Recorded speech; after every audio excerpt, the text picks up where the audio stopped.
Isang napakagandang araw na naman mga para magtato.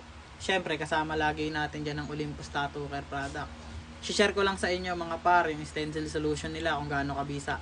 Tignan nyo naman yung gamit kong stencil paper mga Kinamit nating solution yung sa Olympus Tattoo Care product. Tignan nyo naman kung gaano kalinaw, kung gaano ka solid yung detalye, hindi nawawala.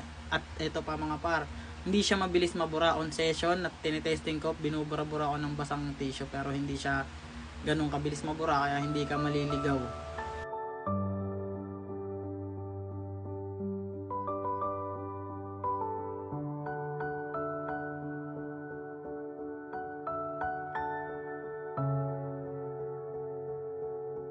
Balik tayo sa tattoo. Ito pala yung client natin. Maraming salamat bossing sa pagdayo. Galing pa siyang Las Vegas. Umuwi lang siya rito para mag-gathering sila ng family niya. Tapos tayo yung napili niyang tattoo artist. Kaya sobrang thank you boss sa pagdayo. Kahit yung area natin hindi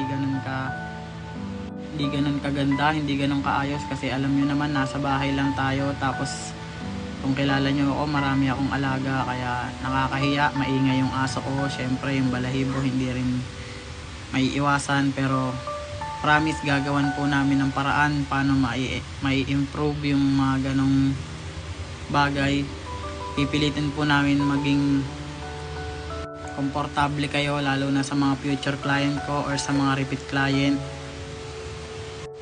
Mas aayusin pa po natin yung gawa natin, tapos yung station natin kung saan tayo gumagawa para habang nasasaktan kayo relax na relax po kayo.